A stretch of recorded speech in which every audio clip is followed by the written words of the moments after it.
बिस्मिल्लाहिर्रहमानिर्रहीम। Sufiyan Ghani means business के साथ जो है अल्लाह की फजल से जो है मॉर्निंग कॉल के साथ जो है आपके सामने हाजिर है। 22 जुलाई 2024 के अंदर 9:28 में हम अपनी वीडियो बना रहे हैं। तो इंटरनेशनल मार्केट की तरफ से आते हैं तो एक खबर हमारे पास आई है कि बाइडन ने जो है वो अपना प्रेसिडेंशियल कैंडिडेट के हवाले से उन्होंने अपना जो है विड्रॉ कर लिया है। ठीक है ना, वो बैक पे चले गए। अब ट्रम्प के मुकाबले में जो है देखते हैं कौन सा उम्मीदवार उनका आता है। तो 40,300 के ऊपर डाउ जोन्स जो है वो ट्रेड कर रहा है। एस&पी जो है 5,500 पे 14 पॉइंट प्लस है। नेस्डेक 84 पॉइंट प्लस है, 19,629 पे ट्रेड कर रहा है।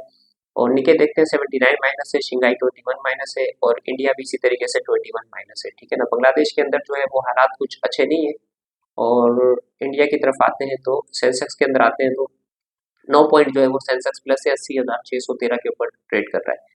जुमे के दिन जो है हमारी मार्केट नीचे गई थी। यह वाला हफ्ता जो है हमारा रोल ओवर का हफ्ता है और इसके अंदर जो है जून के महीने का जो है वो कैपिटल गेन भी जो है वो पोस्ट होगा। और एक जो है बहुत अच्छी जो है खबर जो है वीकेंड के ऊपर आई थी अल्हम्दुलिल्लाह। जुमे की तकरीबन 6:30 बजे के करीब जो गवर्नमेंट ने जो है तकरीबन फाइलर नॉन फाइलर का कैपिटल गेन टैक्स जो है वो बराबर कर दिया है और उसके अंदर जो है 15% जो है वो मैक्सिमम रखा है।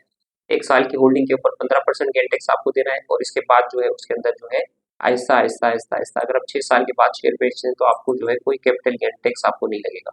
तो ये बहुत अच्छा साइन है इकोनॉमी के लिए। दूसरा एक इशू आ रहा है पावर टैरिफ के हवाले से जो है वो इश्यूज चल रहे हैं कैपेसिटी चार्जेस के। इंडस्ट्री पूरी जो है पाकिस्तान की जो है वो हड़ताल करने के लिए जा रही है और उनकी डिमांड है कि टैरिफ के कैपेसिटी चार्जेस को जो है पाकिस्तान के जो पाकिस्तानियों के जो प्लांट के हैं वो भी अपने कम करे, चाइनीज भी अपने कम करे और 52% जो होल्डिंग जो है पावर प्लांट के अंदर जो है वो गवर्नमेंट की अपनी है। तो गवर्नमेंट सबसे पहले जो है स्टेप ले और अपने कैपेसिटी चार्जेस जो है अपने पावर प्लांट्स के जो है वो कम करे ताकि इकोनॉमी ग्रो करे, इंडस्ट्री के अंदर पैसा आए और इंडस्ट्री के पाकिस्तान की इकोनॉमी का जो है वो पहिया चले। तो मॉर्निंग कॉल के साथ इतना ही। वीकेंड के ऊपर एक और भी खबर आई थी कि सी पैक का सेकंड फेज जो है गवर्नमेंट ने जो है अल्हम्दुलिल्लाह जो है वो स्टार्ट कर दिया है, उसका इफ्तिताह हो गया है।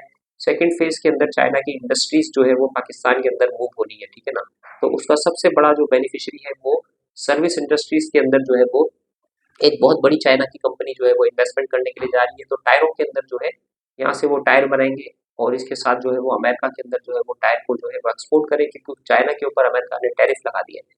तो अब वो इसके बाद जो है जो दूसरी सबसे बड़ी जो इन्वेस्टमेंट होगी वो टेक्सटाइल सेक्टर के अंदर होगी कि पाकिस्तानी बिजनेसमैन और चाइनीज इन्वेस्टर जो है वो टेक्सटाइल सेक्टर के अंदर अपनी इंडस्ट्रियाँ जो है वो चाइना से पाकिस्तान मूव करेंगे। तो ये टेक्सटाइल सेक्टर के लिए जो है इंशाल्लाह जो है बहुत बड़ा एक जो है अगर बिजली की कीमतें टैरिफ कम हो जाता है तो टेक्सटाइल सेक्टर के अंदर बहुत बड़ी जो है एक अपॉर्चुनिटी आपको मिल सकती है यहाँ से। और प्लास्टिक की इंडस्ट्री के अंदर भी जो है एक बूस्ट आ सकता है। तो मॉर्निंग कॉल के साथ जो है वो सुफियान गनी मीन्स बिजनेस के साथ इतना ही। हमारे साथ जुड़े, हमारे साथ स्टॉक मार्केट में अकाउंट खुलवाएं, दुआओं में हमें याद रखें। अस्सलाम वालेकुम रहमतुल्लाहि व बरकातुहू।